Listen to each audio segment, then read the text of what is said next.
नमस्कार दोस्तों। हमारे प्रधानमंत्री नरेंद्र मोदी जी का सपना है इंडिया को, भारत को विकसित देश बनाने का 2047 तक।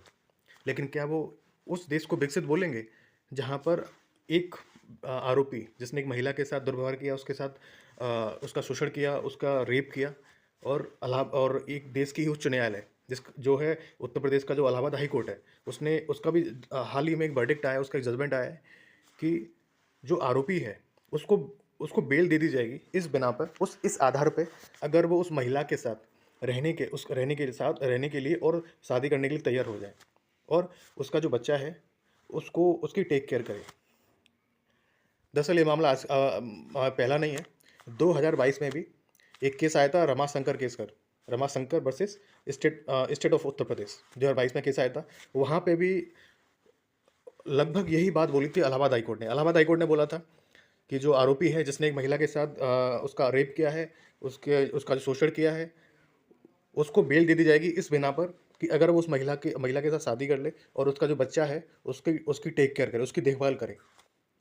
उसके बाद अगले ही 2 साल बाद ही 2024 में एक और केस आया था, अभिषेक सिंह करके, Abhishek Singh versus state of Uttar Pradesh. उसमें भी इलाहाबाद हाई कोर्ट ने सेम ही अपना जजमेंट सुनाया था। और हाल ही में 2025 में अतुल गौतम करके जो केस आया है, उसमें भी इलाहाबाद हाईकोर्ट ने यही बोला है। उसने इलाहाबाद हाईकोर्ट का बोलना है कि जिस आरोपी ने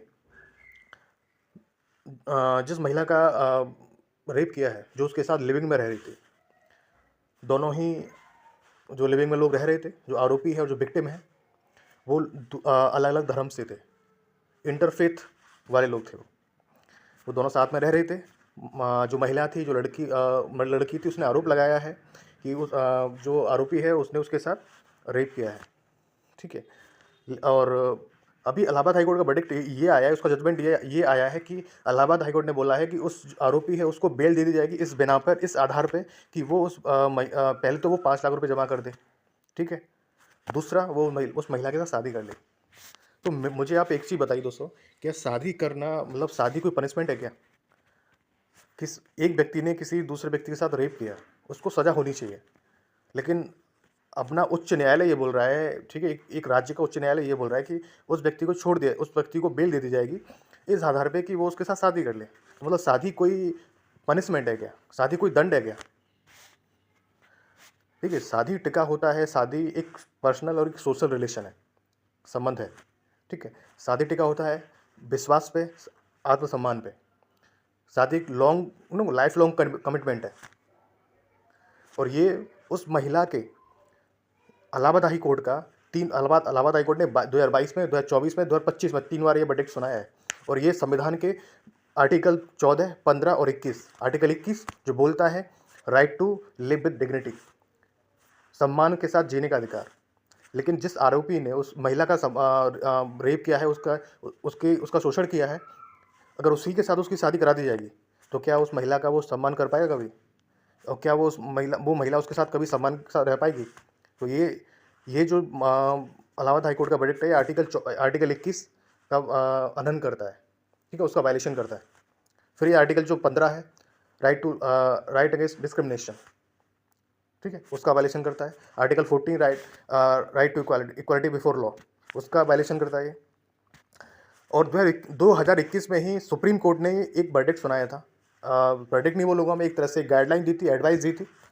अपर्णा भट्ट करके एक केस था, उसमें सुप्रीम कोर्ट ने बोला था, भारत का जो सर्वोच्च न्यायालय, ठीक है, जो दिल्ली में है, उसने बोला था, सर्वोच्च न्यायालय ने उसका एक गाइडलाइंस थी, उसने एक तरह से डायरेक्शन दिया था सभी जो सबॉर्डिनेट जो भी कोर्ट होती है उनको, कि बेल देने की ना कुछ आधार होंगे, कुछ किसी बिना पर, किसी आधार पर बेल दी जाएगी। पहला, कि जो विक्टिम है, जिसके साथ दुर्व्यवहार हुआ है, जिसका रेप हुआ है, जिसके साथ कोई भी अपराध हुआ है, उसकी जो सेफ्टी है ना, उसकी सेफ्टी को खतरा नहीं होना चाहिए, वो सेफ होनी चाहिए। तभी जिसने दुर्व्यवहार किया है, जिसने कोई अपराध किया है, उसको बेल दी जाएगी। दूसरा, जिसको बेल दी जा रही है उसका कोई कांटेक्ट नहीं रहेगा विक्टिम के साथ, जिसके साथ कोई अपराध हुआ है। ठीक है। फिर तो इलाहाबाद हाई कोर्ट का ये वर्डिक्ट क्या सुप्रीम कोर्ट के इन गाइडलाइंस के खिलाफ नहीं है क्या? इन गाइडलाइंस को ब्रेक नहीं कर रहा है? इन गाइडलाइंस के अगेंस्ट नहीं जा रहा है क्या? तो फिर इलाहाबाद हाई कोर्ट ने 3-3 बार ये निर्णय क्यों सुनाया है? और पिछले 3 साल की बात कर रहा हूँ मैं, ठीक है? और क्या ये उस महिला को मतलब एक तरह से टॉर्चर नहीं होगा? और क्या जो राज्य सरकार है, वो अपनी जो ज़िम्मेदारी है कि उसको उस महिला को शेल्टर देना चाहिए, उसको खाना देना चाहिए। अगर उसके पास उसका जो फैमिली है नहीं, उसकी फैमिली उसका टेक केयर नहीं कर सकती, तो इस राज्य सरकार की का मतलब ज़िम्मेदारी नहीं है कि उस महिला को सम्मानपूर्वक उसको एक रहने की जगह दी जाए, उसको उसके लिए खाने का इंतज़ाम की जाए, उसके लिए और भी सो चीज़ें हैं, स्किल वगैरह देना, उसका अगर वो अभी बच्ची है, अगर वो पढ़ना भी चाहती है तो उसको एजुकेशन दी जाए, उसको मॉनेटरी एक तरह से हेल्प की जाए, ठीक है? और देखिए, अपराधी को पनिशमेंट देने का ना एक रीज़न होता है, उसका रीज़न ये होता है अपराधी को पनिशमेंट देने का कि उसके अंदर एक डर पैदा की जाए, उसको पनिशमेंट दिया जिससे आगे भी कोई व्यक्ति इस तरह का कोई अपराध ना करे। लेकिन अगर जिसके साथ अपराध किया है उस अपराधी ने, अगर उसी के साथ उसकी शादी करवा दोगे, तो भाई आगे तो सभी लोग सोचेंगे भाई कि आप ये अपराध करो, कोई दिक्कत नहीं है, आगे चल के उसके साथ ही शादी हो जाएगी। तो ये जो चीज़ है ना, ये कहीं न कहीं हमारा जो कंज़र्वेटिव माइंडसेट है। अब मुझे समझ नहीं आता कि भाई इलाहाबाद हाई कोर्ट का जज वगैरह मतलब काफ़ी सालों की 10 सालों 20 सालों की मतलब इस क्षेत्र में, इस फ़ील्ड में उनका एक्सपीरियंस रहा है। उन्होंने एक्सपीरियंस लिया होगा। तो मतलब किस रास्ते में हम लोग जा रहे हैं? किस रास्ते में हम लोग का हमारा जो देश है, हमारे मोदी जो विकसित भारत की बात करते हैं, क्या वो इस विकसित भारत की बात करते हैं? क्या वो इस तरह का देश बनाना चाहते हैं? क्या वो ये बोल रहे हैं कि भाई इस देश में महिलाओं के लिए कोई कानून नहीं है, कोई महिलाओं को कोई सम्मान नहीं है? जिस देश में महिलाओं को देवी बोला जाता है, उस देश में महिलाओं के साथ इस तरह का जो व्यवहार है, क्या मोदी जी उस तरह का विकसित भारत बनाएँगे 2047 तक?